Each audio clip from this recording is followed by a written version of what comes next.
I believe you should hear us, everyone. Hello? Hey! I mean, I can hear you. I can hear you. you. Can you hear me? Can you hear? Everyone can hear everybody? Can everyone hear us else? Who else? Elliot's in chat. Westbrook's in chat, or G. Westbrook. Yes, everybody can hear everybody. Hey, the new tech is working. I did it, everybody. I did it. Ronald Ogden, once again. Hi, everyone. Happy Monday. Welcome to the Dungeon Cooldown. I'm Jared K. Jack. Wait a minute. Wait a minute. Are you using disguise self? Jared doesn't wear glasses. He does sometimes. Hi, everybody. I'm Morgan Peter Brown. Jared K. Jack, due to technical difficulties, can't join us today. We love you, Jared. Turns out some unnamed service providers don't give you any warning before they do an outage in your area. Yeah, they certainly don't. They certainly don't. And that's ridiculous. What are you going to do? That's what happens when you do live shows. Yeah. Hi, everyone. I'm Ron Ogden as well. Woo! That beautiful. I was reminded of a Lorne Michaels quote about Saturday Night Live once, which is like, you don't start the show because it's ready. You start the show because it's 11:30 on a Saturday night. Yep. And that is what it's like doing live shows. Yep. It is. But we are so happy to be joining you on this Monday for the Dungeon Cooldown. This is our companion show to the Dungeon Run, which, if you don't know about that, what are you even doing here? No, just kidding. Welcome. We're happy you're here. We're already on a hype train in the chat. Thank you so much. And I'm seeing an anonymous cheerer. Thank you for the cheers. Thank you for everybody. Hadrian X. I'm seeing. Oh yes, Hadrian X resubscribing. I'm seeing a bunch of other stuff going on. Captain Carr subscribed with Prime. Prime is a great. If you have Amazon Prime, you get a free subscription. That's how my wife does it. It's great. But yes, and this is the Cooldown. It's our companion show, made only possible by our wonderful patrons at patreon.com/thedungeonrun. And Ron and I, for an hour, each week it's a different combo of people, but this week it's going to be Ron and I for an hour chatting with you about last week's episode. We got questions from patrons. We've got random stuff. You know, Ron and I are going to take it in strange directions that not even we know where it's going to go, but you know, this definitely I never happens. know where I'm going when I talk.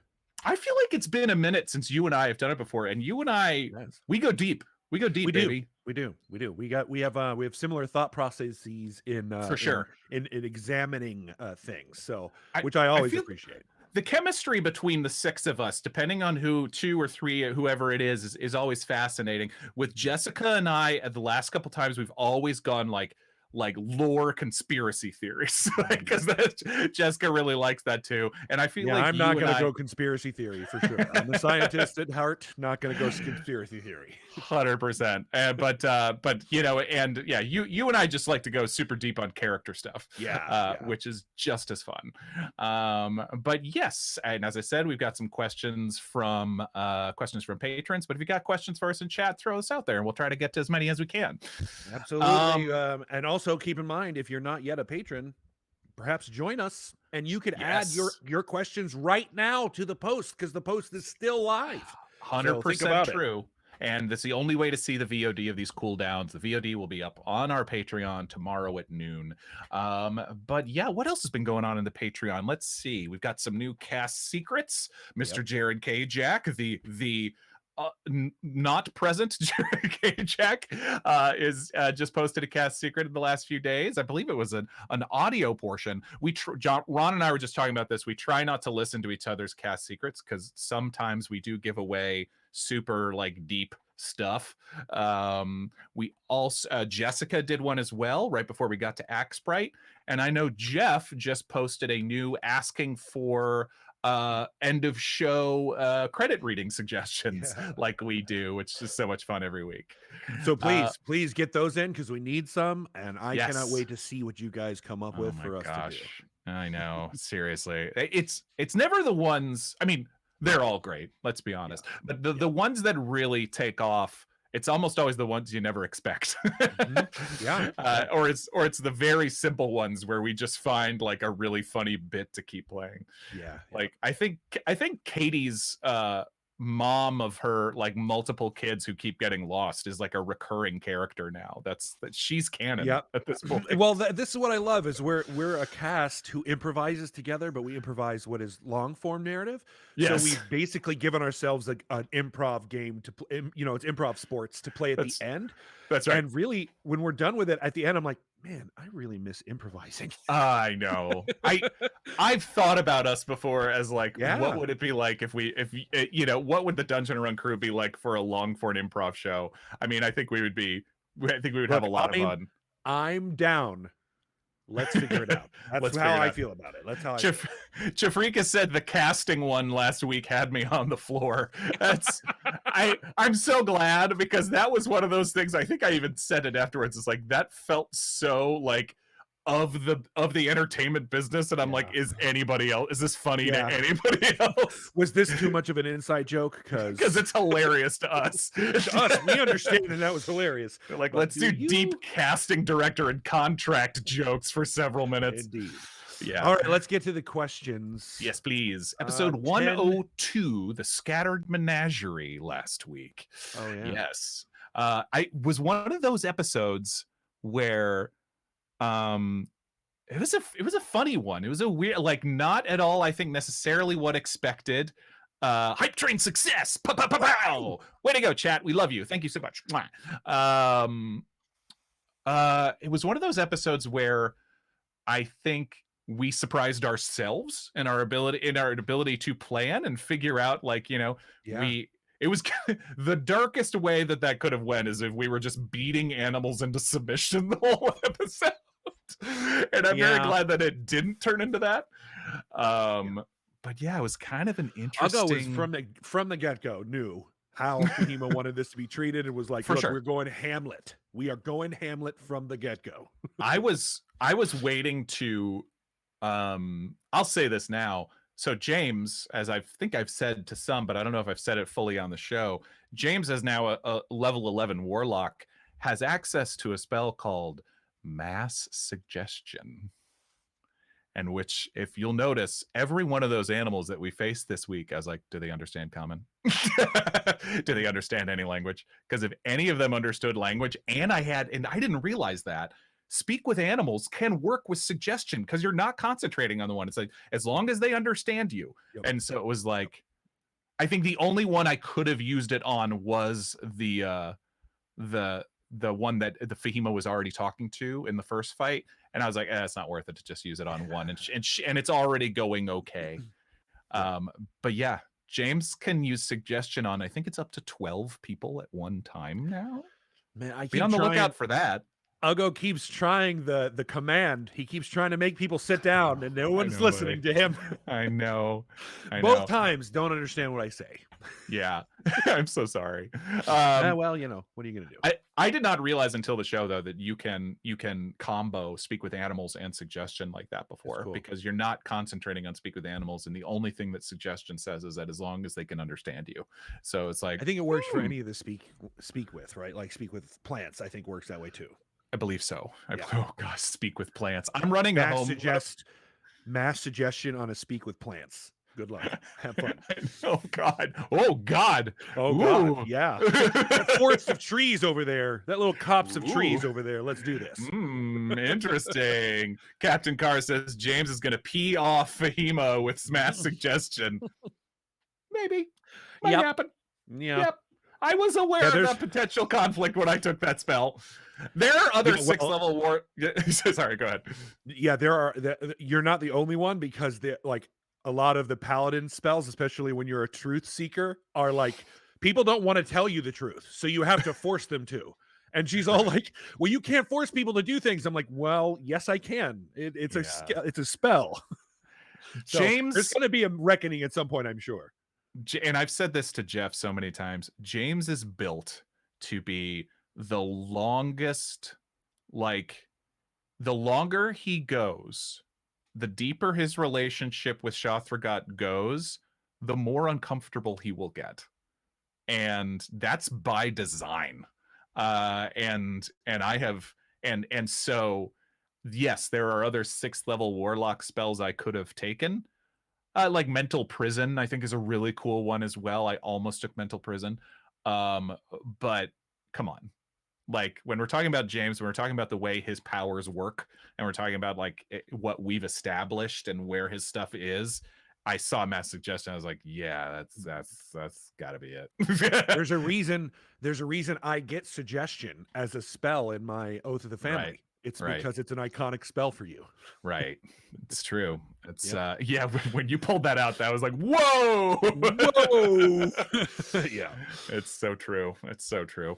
All right. So a lot of these questions are for Civ. Yes. And Jared, but I will answer. I feel like I can answer for Jared. Okay. Yes. So the first one is from Mike Cortez, or I'm assuming it's Cortese. I apologize if I butchered your name. As Jared and Ron are experienced DMs, you are as well. You've been DMing, right? Sure. I've been DMing a little bit. I'm not as experienced as the two of you. Well, yes. for sure. But yeah. A DM's a DM. You've led plenty of people in making movies, so I think it relates. Those skills relate. What changes, if any, would you like to see in D&D 5.5e? Oh gosh, I want to see upgrades to the barbarian. Straight up, really? Yeah. Okay. I think the barbarian's very pigeonholed into kill things all the time. Yeah. I mean, there's the Path of the Totem, right? That's got some really cool other options. That's what I mean. Like the class itself, I think needs something else to really make it even more interesting than they have already done since 3.5. Personally, though, I've even wondered though if some of the new subclasses, as cool as they are, like they're some of the new subclasses feel so bananas that they're leaving. It feels like they're leaving some of the original subclasses in the dust, to the point of like rogues, for instance. If you compare a thief to, I don't know, what's the one, Psychic Blade or whatever, like it's just sort of like, for example, in the rogue is horrible. Scout is the worst class. Yeah. The worst subclass. And so, it's Soul Blade, says Dark House. Soul Blade. It's when you compare them, it's just sort of like, because I guess everything has their advantages, but some of them feel unbalanced in comparison to the other subclasses. But having said that, I don't know. Maybe I'm wrong about that. That is something as a DM that I still don't know that much about. Is balance of stuff like that. I come to DMing mostly through storytelling and mostly through stuff like that. My knowledge of rules is pretty good, but there are also like, when I go, does this really match with that? Like, for instance, like trying to homebrew spells, I'm terrible at. I'm terrible at that. I have no idea what's a 5th level spell versus like what's a 3rd level spell. So I just try to, sometimes I guess you can reskin, well, D&D has said this is a 3rd level spell. It's like, oh, okay. Yeah, but even when you do that, when you compare certain spells between certain levels, you're like, why is that a level 2 spell and that one's a level 4? I don't understand. You mean like Suggestion? Yeah. Right. Yeah, it's so true. I mean, actually, and what we did with telekinesis this week was an interesting point where it's like, no, this is what makes telekinesis stronger than just a restraining. Why it justifies it at 5th level, and for those, just to recap what we're talking about in the show, there was a little discussion about whether on the creature's turn, if they get an opportunity to break the grapple that telekinesis it induces in the target, and the answer is no. Your only save is their contested check, and so that's why telekinesis becomes a 5th level spell, because it literally takes someone out of combat, kind of like Banish does, in a different degree. Yeah, it's fun, but it's something that I'm still kind of wrapping my head around, of like, which is what's more powerful and why it's more powerful and stuff like that. It's very cool. Other changes in 5.5.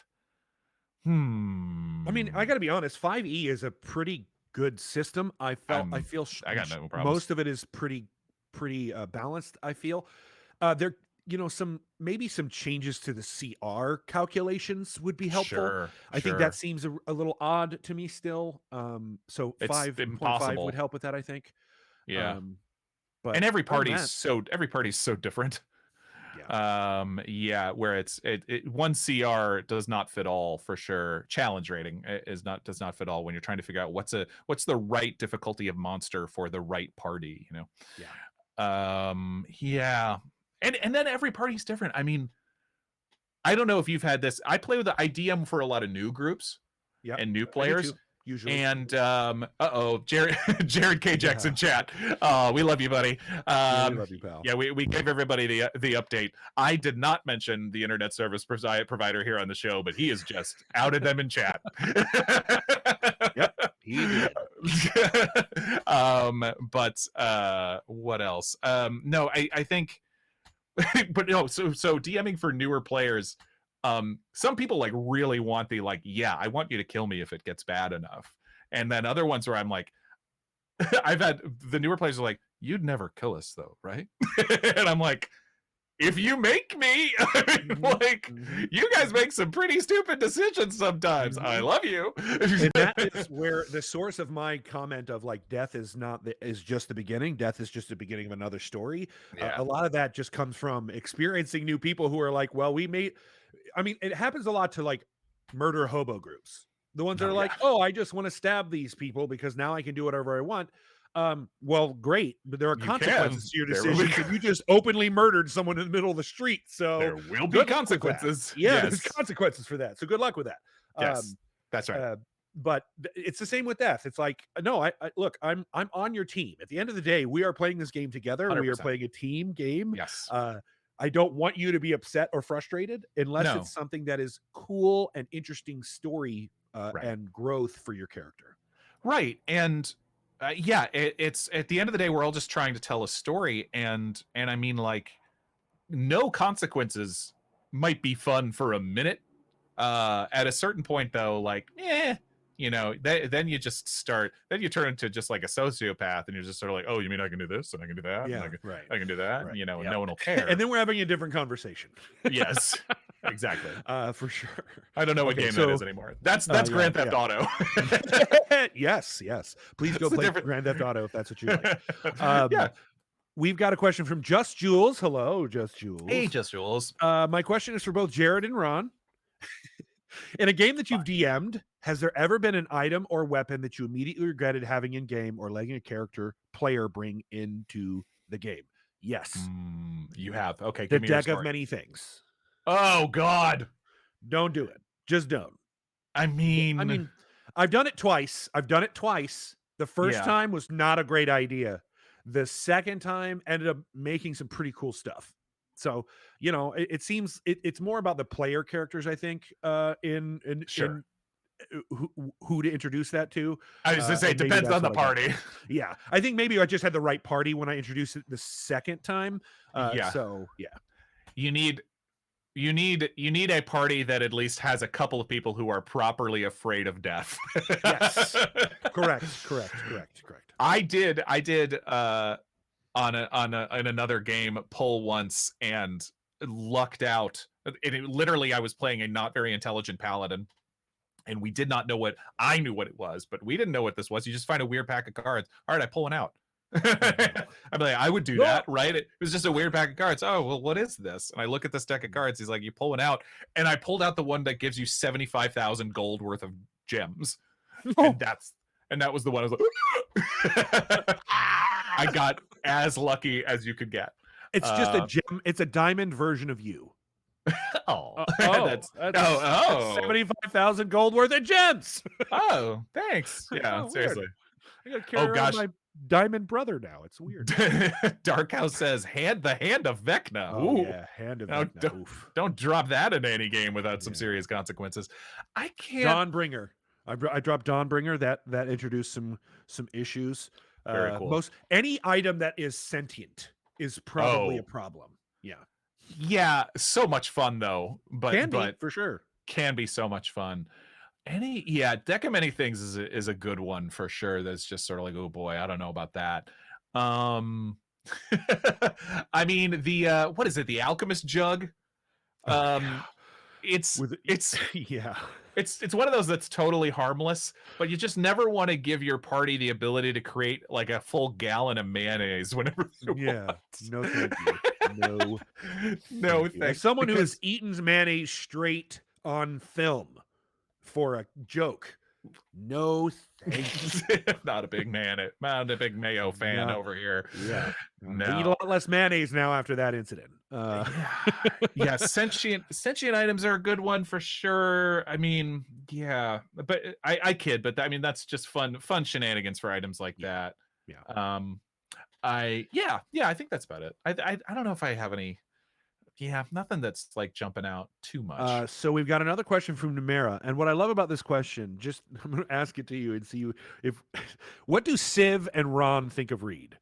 It's like they want to know what Civ thinks, and then they want to know what I think, but That's not right. Civ and Ron. You're getting the James Morgan each of you when you first DM'd. You and I, it most happens to us where people confuse us with our characters the most. Yes. What does Civ and Ron think of Reed? Well, I believe Civ wants to kill Reed and blame it on Barbara. I don't know where you get that idea from. No, I don't. No straight from Jared? No, I'm kidding. No idea.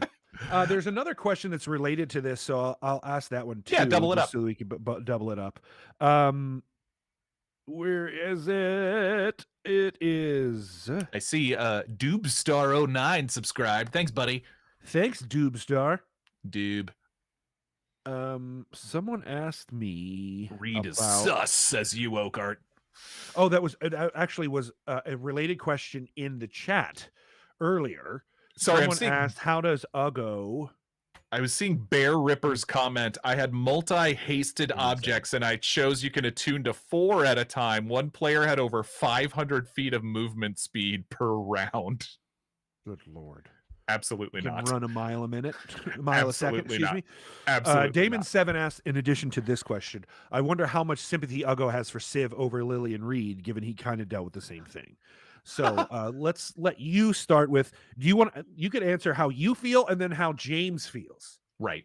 I think it's fascinating. Me, Morgan, thinks it's fascinating. I love Jeff. We posted the video to our social medias and stuff of the clip of Jeff sipping wine during the drama, which was one of my favorite clips we've had recently, because Jeff knows what he's done. He knows. But it's so good. It's such good. I think we've all had some questions about Civ and Lily recently, and like how, like not necessarily negative questions, but like how's that going? And it's kind of just like, so I don't know. I'm a little. Reed is a little sus. But he might just be here in the story to poke at Civ and Lily a little bit. Yeah. And test that strength. That boundary. Hi, Pixie Business. Welcome. And he might just be to poke at that a little bit.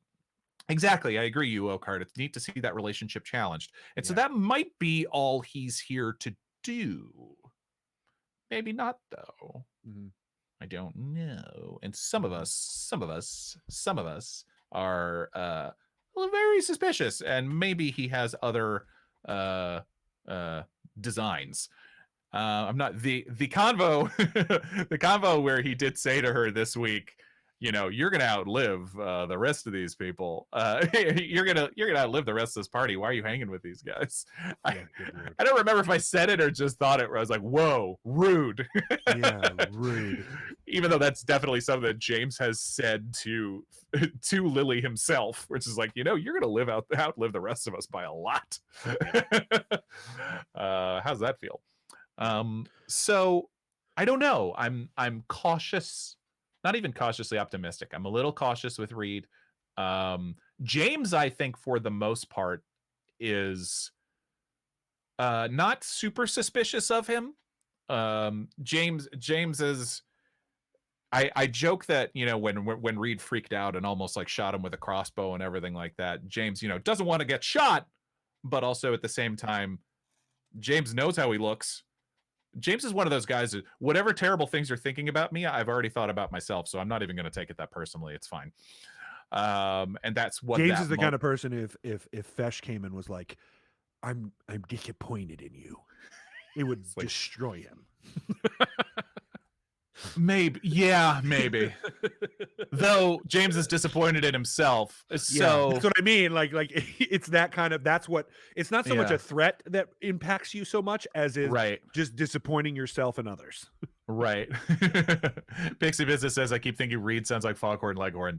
There's a few. It's hard for me to make that comparison because we've got a gnome and we've got like an 8-foot tall chicken Aarakocra. Foghorn Leghorn, chicken Aarakocra. For me, man. Every time for me. I love Foghorn Leghorn, one of my favorite characters of all time. Idiot, just an idiot, just a straight idiot. I love it. And so every time we hear Reed talk, that's why my smiles on my face. I'm just like, you've got my brother's name and you sound like Foghorn Leghorn. I love this. I'm into it.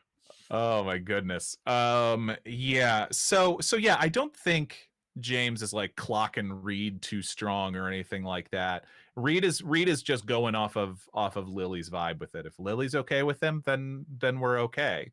Right. Though he has noticed, James has noticed Civ's fragility, I guess, since the Lord of Crows fight. Yeah. And the changes with Civ, and James is definitely clocking that with his friend and I'm sure we'll want to check in with him sometime soon about that and make sure that he's, because it's one of those things where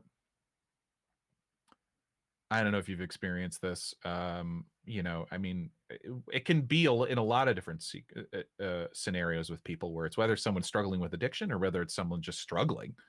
Yeah. And then you see them make a lot of big changes and they seem like good changes, but even that kind of upheaval can be jarring, and it can not necessarily, I don't want to say it's a call for help, but it can be like hey, are you okay? How's this going? Right. I noticed you making these moves and they're great moves. I'm happy for you, but just want to make sure that you're not putting the cart before the horse, getting ahead of yourself, gonna, dancing as fast as you can, and you're gonna spin out and, be much worse in a little bit. Yeah. Algo's view here is a little different. I think he's sure. I think generally Reed is a likable person, right? It seems like he's got a pretty good amount of charisma, easygoing, laid back. He's mildly suspicious of us. Mildly suspicious, which makes sense to Uggo. It's like, probably totally fair. And also just he's got a little edge to him, and I think Uggo likes that. I think Uggo's like, oh, okay, this is not, first thing you noticed is not an inexperienced adventurer, has seen some things. So sure, there's a little bit of respect there for with Uggo for this gnome. Totally. Also because same existence as Lily, knowing that person will live for a long time and probably already has.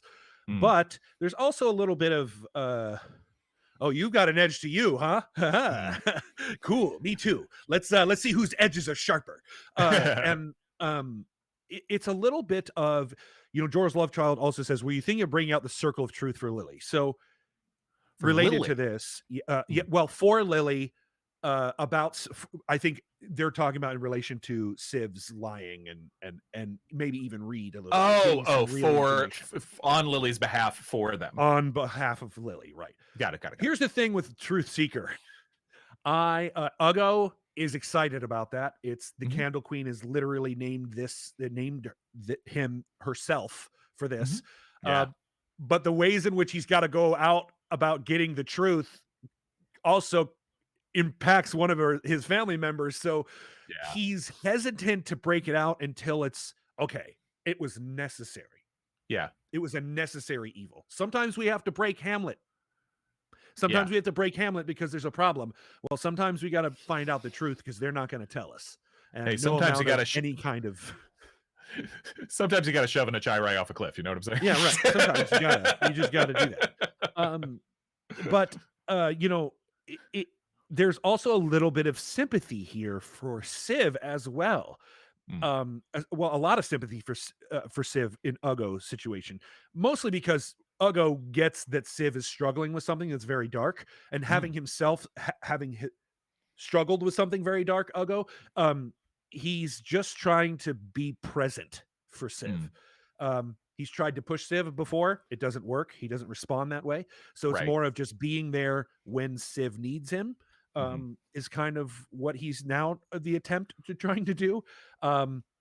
But Ugo also wonders that if maybe some of his reliance on Civ's reliance now on magic is because he's run into something that's way more powerful than him, and his speed did not help him. So some of it seems like maybe Ugo seeing Civ make changes in his life because these major things are happening to him, and that gives Ugo hope because these major things can be, especially if you're surrounded by the right people, can lead to better things. We just have to figure out how to do that. Civ is one of those who can help us. He's very, very smart cat, that Civ. Yeah, very true. So the truth can't always be a hammer, and I think Ugo knows that. Thank goodness. Maybe earlier in our adventure he used it more as something like that. This is a wonderful opportunity for us to say, hey, if you haven't watched our TikToks lately, you should go follow and follow our TikTok. Jessica Lynn Parsons has been working incredibly hard to get that thing up and running, and it looks beautiful. And she's recently convinced me to start helping her, and I have. So related to that, the truth can be a hammer. There's a TikTok for it. That's right. That's correct. Amazing. That is so interesting, and I think Ugo's realizing of his friends are, you have to take different tacks with different people. James very much knows that too. It's where Civ is one of those, if you just do like an every now and then, you okay? You're not going to get the full truth with him. He'll just be like, I'm fine, let's keep moving. It's like continue. Yeah. All right. Next question is from Dr. Oh, go ahead. I've been that guy. I've been that guy in life. Yeah, for sure. And in fact, some of the way that Ugo is treating Civ is because he's paid attention and learned from James on how to approach these things. So, that's Dr. Sparks asks, what are the major things about Fatima's home that intrigues you and concerns you the most?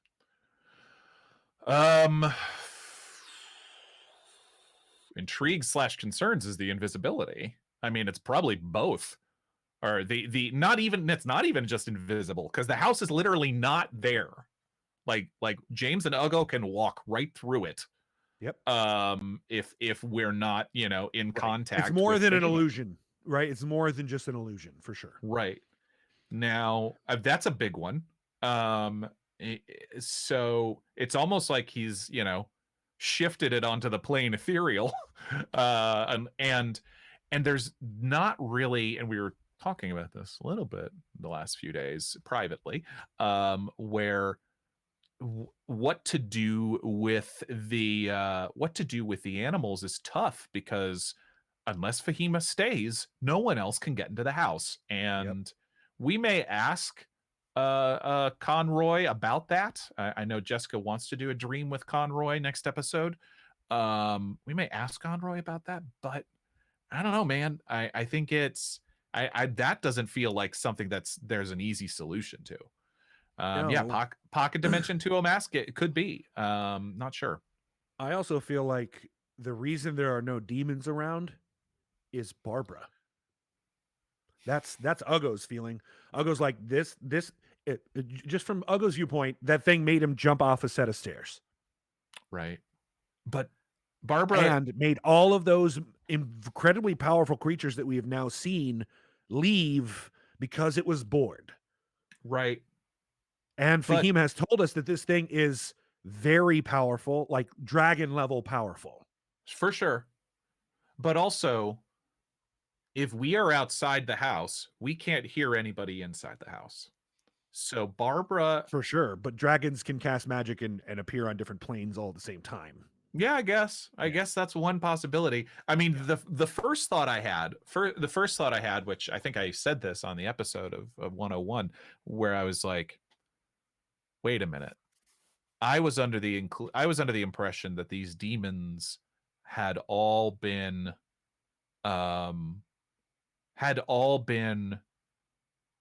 chaotic, just doing whatever they wanted, rampaging throughout the countryside. And if they are but we now know that they were guided towards Turles. They had an objective and they went for it. It was as if a demon lord was guiding them. Now, so something might be telling them not to touch Axebright, which is scary. Yeah, the fact that they're not around is probably more scary than they being around. Right. For Uggo, because them Right. not being around means there's something more powerful than a demon lord keeping things at bay here, or we are being set up, and that we've been allowed to walk into this town without being harassed at all because something or someone is spying on us. There's so many different options, and Uggo's very paranoid about it. Has Uggo cast Divine Sense since we got here? He has. Yes. Not around any of the creatures yet, which was already in my plans to do the next time we got them all in a room. But yeah, he has used it a few times. There are not on Reed yet. There are high level spells like Hallow or yes. That was what I was looking. That's what Uggo looked for first. Was like Hollow, consecrated ground. There are other ones I need to look up. There are high level spells that do allow you to protect an area, possibly permanently. Yeah. That could be at play here. That I wouldn't. I mean, Conroy did it to his entire house. So, right. Well, we also know that Conroy has created his own magic, right? Correct. Yeah. That. I mean. The more I think about that permanency spell, the more I'm like, whoa. Yeah. That is, I mean, we talked about it a little bit when we found it, but the more I think that's one is like, whoa, that is a very powerful, it's a 7th level spell. It's a very powerful spell. Incredibly powerful spell. Yes. I'm just, I'm not going to scroll through. I'm not going to scroll through high level spells, but yeah, think about that. Like maybe there's another one. There's another question here from Charlie Baynard that is pretty Civ specific. So I think maybe Charlie, if you're watching this now, we're going to go ahead and skip this question for the next time Civ is on, which I believe will be next week. We'll save it. Yeah, I just want to make sure that they know that we're not skipping them. Luke Johnson said that the thumbnail on the post that Jared had for the cooldown questions was worth the subscription alone. Oh, thanks.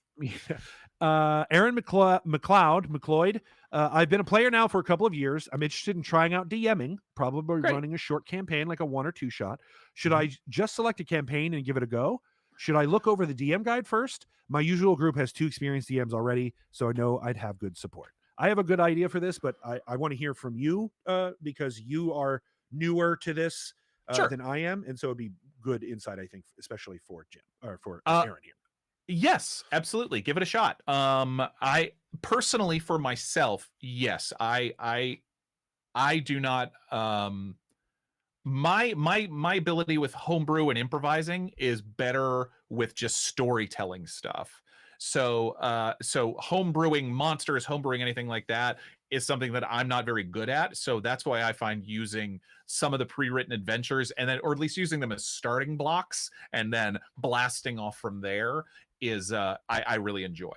I will say I do really like Lost Mine of Phandelver. I think is a really good starter adventure for a DM and newer players as well.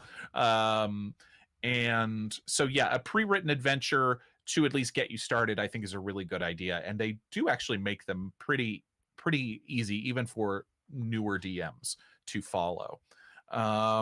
Yeah, I think so. And especially if you have a group that's familiar enough with the rules and can help you, that's fine. I mean, there's nothing wrong with a DM having to pull out a book. All of them do it. All of them look it up in the middle of games because it is I've tried. It's physically impossible to know every single rule in D&D. It's physically impossible. And they change all the time. So, all the time. Yeah, literally all the time the rules are changing. And even then, that's a moot point, because sometimes if you don't like a rule, you can go, yeah, I don't like that. I want this to work. Let that work. That's where I think the strength of 5e really is the Totally. homebrew aspect of it is really, I mean, you've always had that with D&D and a lot of TTRPG games, but here they've really kind of owned it and made it central to the whole concept. Yeah. Just One throw it thing out. I have for you, Aaron, the starter kits are incredible. The lost, Morgan said, the Lost Mines of Phandelver is great. I think I prefer it to Dragon of Icespire Peak, I will say. And then I also liked the Stranger Things starter one was I haven't cool looked too. at that yet. That one is pretty cool too. So cool. Try some of those. Those are really good. Lost Mine of Phandelver is really kind of like all of your iconic stuff that you're going to run into in D&D. Gives you a lot of different options for your players to go and look through. They don't have to go through all of them, which is great. So it's really, there aren't really a crazy amount of NPCs for you. Like there's a few, like you get a few key good NPCs, but it's not like a overwhelming amount. Right. It's not a whole cast of characters you all have to learn. Definitely something you should check out, Aaron. All right, Jim Whitted has a question. Whoop, whoop. You've both had years of experience playing D&D and now hundreds of hours with TDR. I wonder if and when you play a game that isn't streamed, does your gameplay style or investment in the story change when you don't have a live audience to consider? Sure. I mean, don't have a live audience to consider. Okay, this is interesting. I mean, we were just talking about this a little bit before the show. We were. There are certain levels, and I'm sure every show does this, where you do see us work out things in real time at the table sometimes, but the players do sometimes chat amongst ourselves to at least get like some bullet points, or if we have like a good idea or something like that. Because sometimes talking that out can take hours.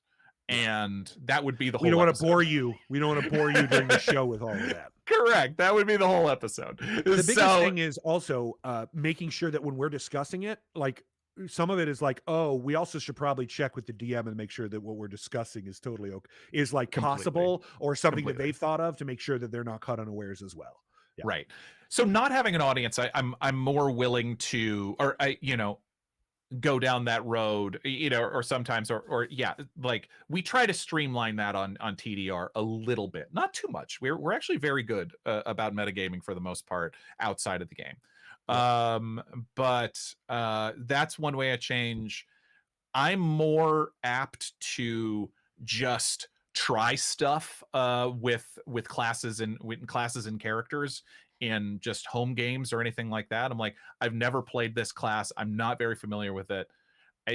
Jefflin in your two shot was the first time is an example, not an exception to that. Whereas the first time I'd ever played an artificer, and man, they got a lot to manage. Doing that on stream for the first time was actually kind of stressful because artificers have a lot to manage. But normally part of me is very glad you never went after Granger Greesh, because he was also an artificer, and I was like, I already got so much to handle. I don't know. Much to handle. So I saw someone talking about that, like artificers are the best class, and I'm like, they're the best class if you are not scared of pages of details. Like fighters are good because if you really want to have like 3 or 4 choices every turn, artificers are good if you want to have 20 choices every turn, and that doesn't overwhelm you. Yes, it's true. And sometimes that's not right for everybody. I'm trying to think. For me, it depends. My DM style will change depending on the group I'm playing with. So when I was running for Jared and a group of our friends, that one was very much more like what we do on stream, very in character, not a whole lot of metagaming, very serious. But that's because the players wanted that. My homebrew campaign that I play with, that's the superhero campaign that I've talked about with Heather and our group of friends. That's serious, but it's also very jokey sometimes. So you don't necessarily get into like, the depth and drama that we do on the show. But as a player, I'm almost always bringing that energy. That's just because that's what's interesting to me. I'm always down to role play more. Yes, yeah, always. And that's, I mean, that's one of the, about longer campaigns or a show like this. I'm always down to role play more. You know, if that's, it's always about like feeling out the vibe of what everyone wants. It's like, we're here to do a dungeon delve. It's like, all right, cool, let's delve this dungeon. Or you know, but or sometimes you just end up with such a weird cast of characters. Like, can we take like an hour to just figure out what's going on with everybody? Because this is amazing. We've actually got a couple of questions in the chat about Cool. About our forces of good. So, Oh, great. Cal's Creations asked, "Do you miss the old style force cards, or are you glad it switched?" And then, in addition to that, Bear Ripper says, "I miss the old force cards, but this makes sense how they're doing it." We're still working on a what do you call it? Not a compromise, but a happy medium. There are times, of course, the original force card system created some of our most iconic moments of the show, and we'd like to get back to something closer to that. It is weird to go back and watch some of our older episodes. Not all of our older episodes, but some of the episodes in the studio where they did become like literally Card like reading episodes. a quarter of the show was reading cards. Reading cards, yeah. And that can be fun. But also it's sort of, I think it's episode 35 or something like that, where it's the one where it's like, we broke Jeff. That was where we literally broke Jeff. And and like you said, we have kind of like what I would consider is probably a mid-grade solution, or a solution that seems to take the best of both worlds. Yes. Won't be too disruptive, at least from what I can tell, but will also give that feeling of, okay, the amulet's a little bit more active in this world now. Yes. And so we're working on that, and hopefully in the new year we'll be able to show and see if we can get that to work.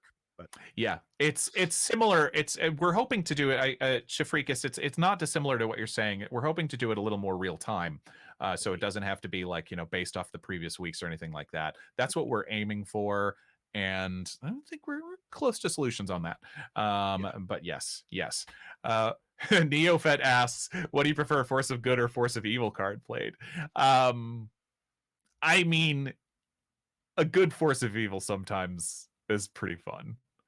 I'm not a masochist, but a good Force of Evil card sometimes is pretty fun. I don't care which force it is. I just want it to be an interesting card that changes things up a bit or challenges us. That's what I love most, is when cards. I love it.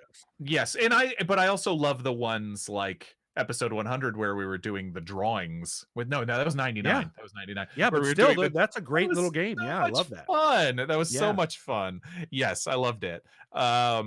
Yeah, but I mean, like, I'll still, like, as painful as it can be in the moment where it's just sort of like, I'm not against a further challenge. I'm certainly not against that. I still think back to the fight before the shattering, the fight of the shattering for the Typhoon Warden, and where we had that card that canceled our nat 20s, and you were fine as long as you didn't roll a nat 20. Mm-hmm. And I tried to dispel the magic circle around her, and I rolled a nat 20. It was just, Jim Whitted says, "I do love that the show is always evolving and trying new ideas." Yes. Jim Whitted, I think we've said this probably from the get-go. We're trying to do that, right? We're always trying to grow, get more audience members, get more viewers on watchers in the show, but also to stay true and honest to those who have dedicated their time and money to us, so that we don't feel stale, and that we're always trying new things and upgrading. So keep a lookout for that, because we're continuing to do that literally all the time. And it's the thing of having an interactive show where it's, you know, it is really kind of, we're growing the show together, and so we're trying to find, you know, that balance of what works, of, you know, because when the cards were dominating the pacing, that was like, okay, that this needs a shift, and so then it's just finding the balance. Yeah, that's what it is. All right, next question is from Red Robin. Hey, Red Robin. Well, actually, that Red Robin, we're also going to move that one because that is a very Civ specific question about Never mind, Red Robin. accent and whether it's consciousness or not that is being done on Civ's part. Cash Crushes. Beast. Oh, interesting. Do Okay. you guys watch other live D&D shows, and do Mhm. these influence how you play and or produce the show? Yes, I do. I watch Critical Role. I watch Black Dice Society. I watch Dimension 20 from time to time, and a few others here and there. Pop around a bit. I know. I'd watched. We had met Erica Fermina, and then I watched Girls Guts Glory, and I was like, this show's great. And we've got other friends on that show and other places. So yeah, I pop around a bit. Do they influence how I play? No, not really. I don't think they influence how I play, but I mean, sometimes do they influence how we produce the show? Sometimes, in ways of like, oh well, I know that works, or I know that doesn't work, or oh, because you have to do that in the marketplace of As content. a professional, yeah. You have to, because you're just sort of like, because Trends have we been are setted, right? and Trends we have are been set. 100%, and we are very aware that there's a lot of D&D shows, and so we want to provide something different and something that you're not getting other places, and so to do that you have to be aware of what's happening, and so that's again why we're constantly trying to adjust or grow the show or do other things. So yeah, that's absolutely true. Yeah, um absolutely. yeah, but I love and support so many other shows, and we've got a lot of friends in the community as well, and so happy to watch other people's shows and really enjoy them. I'm started listening to Fae Forge Academy after we did wonderful show with Michael Nice. Sinclair. That's just a podcast. That's not a stream, but that's a really cool, fun show. That story's got a neat thing. Yeah, I'm way behind on Adventure Zone too. I need to catch up on Adventure Zone. I think I barely started Ether C, their new one, and I haven't. I need to, catch up on that at some point. So much to do. So David Gen Pro, Mhm. finally back to hosting live D&D sessions again, alternating Yes. Sundays, with a campaign where I'm DMing versus one where I'm a player, and loving it after a 20-month COVID hiatus with 2 mixed groups. Their Amazing. mixed groups are actors, writers, and psychologists.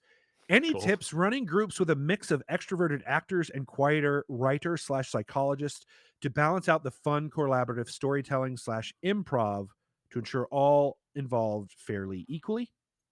Right. I think I mean, that's a constant thing you got to keep an eye on, right? It's why I think like check-ins after the game are always important, of going like, how's everybody enjoying this, and everything like that. And even if do have more experienced players at the table, I am not above texting somebody and saying like, hey, like, help this person find their character, like, or in game, help them role play with you a little bit more. Like, I'm not above saying like, hey, they're pretty reserved. Now maybe they're fine with that, but also, maybe try that a little bit like that. Let's see if we can get them more involved and make sure they're really, invested. Everybody comes to the game for different reasons, though. I mean, whether it's, the deep role play, or whether it's just wanting to fight or anything like that. And so that's why just asking and communication is the most important, I think. Yeah, Backgrounds are very important too. I for sure. utilize that a lot. Background, tying a solution or some information to move the story along where you're currently at, Mhm. tied to Mhm. someone's particular background, I find Mhm. helps bring that person out, because then they feel like they have some knowledge that only they have. And Sure. sometimes that, especially for the writer types, Mhm. that can really be very impactful. Right. Especially, yeah. So that's one thing I often try to play into. Flaws, sometimes I use the flaws. All that background description stuff I'll dive into to try to get other players involved. I think you can Totally. see that actually in Ricochet, Mhm. in a town called Ricochet. I For employ sure. that skill a little bit. Yeah. So that's what I have for you, David Gen Pro, on how to do that. We But have one more question, and then I think, who else? Elliot also has one. Oh, okay. But every table's so different. So it's Yes, it just is. about like finding that chemistry of what your people are looking for and where the strengths are. Yeah. And being not afraid to communicate. That's Yeah. really big 100%. point there too. And that actually kind of answers Jay Shipper's question as well. As a DM, what tools would you recommend other than D&D Beyond to help run your campaign and track vital information during each session? Google Docs. Oh I my also gosh. use Yes. Oh my God. Dropbox Paper. I use Dropbox Paper a lot. That helps me. Google Docs is amazing. What was I going to say? The app that I like for spells, D&D Spells 5e, is an app that keeps a constantly updating, like fully. It's an independent app where they just have it's super user friendly, and very easy to find stuff on there. I have a friend, a very close friend of mine, that I'm doing some private work with as well. He uses Obsidian Portal, and swears by it, that it has some good stuff, but I don't know that it's always free. Got it. So Obsidian Portal is more of like, it's more of a DM helping, especially if you're creating your own world and your own campaign. It's very good about helping you organize all that kind of stuff. I've gotten very good at doing digital battle maps too, so actually going back to in person will make that a little trickier for me, because I'll just hop into Photoshop and do the little black boxes that I can just click off, and like get rid of, or something like that, or hop into like Mac Preview, where you're creating little black boxes. It's like, all right, you enter this room and I'll take that black box away or something like that. I've gotten to the point where that doesn't take me much time at all when I'm prepping for a session. Yeah. Who else? Elliot asks, how do Ugo and James feel about the upcoming visit to Nonezeron's grave? Will James try to speak with the dead? And this will probably be our last question because we are already at 1 p.m. Thank you, Elliot, and everyone else for all of your questions. We very much appreciate you. I'm a little worried about it. I think we've got some things to do before we get there, but I'm a little worried about it. I wonder what's there. I think what's there is obviously important. It was literally the last thing Vic said to us before she died. And we know now, I think, that the Ashen Mage somehow got something from there. I don't know. Ugo has an idea, and he's kind of keeping it close to his chest. Interesting. Yes. So James will probably try speak with the dead. I went back and forth actually at this level up. I almost got rid of Speak with the Dead and replaced it with something else. Because Speak with the Dead and Contact Other Plane are a little just a little what do you call it? They're a little redundant with each other. They're very different. And I can do Speak with the Dead whenever I want, whereas like cast and also Contact Other Plane could seriously mentally damage James, so that's a problem too. But yeah, so I'm sure Speak with the Dead will come into play there. I specifically kept it because I knew we were going to Nonezeron's grave. So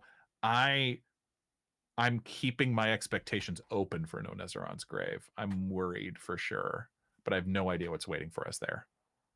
No, Unknown Axiom says Nezzy's a time traveler, might not need to speak with the dead. Very true. Might not need to.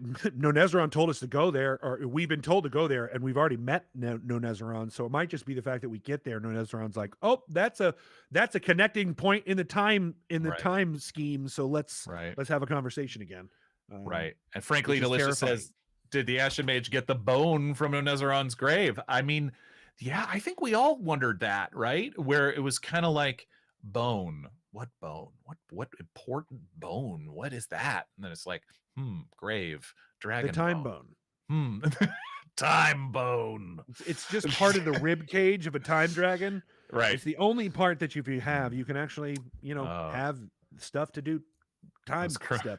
Those Chrono Dragon ribs are just the best, with like a little bit of that Carolina barbecue sauce. Oh baby back ribs.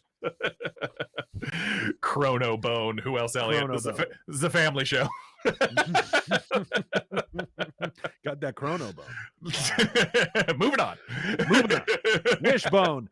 All right. Thank you, everyone, for joining us today. Woo! We really appreciate it. If you enjoyed yourself, or if you're watching this on VOD right now, thank you for being a patron.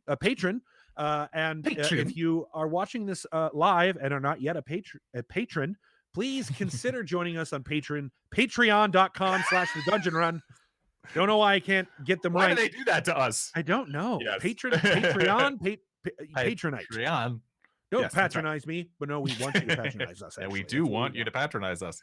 Yes. Every Monday, this show, in addition to the dungeon run on Wednesdays, Woo. as well as Arcane Artistry, which we will be getting back to shortly. So thank you, everyone, for all of your support. Thank you for your questions. And thank you for joining us today on the Cooldown. We'll see you Wednesday for episode 103. And just as a reminder, we've got 2 more shows before the end of the year, and then we'll be back in January. But so much exciting stuff coming. So be on the lookout. I have been Jared Kajak.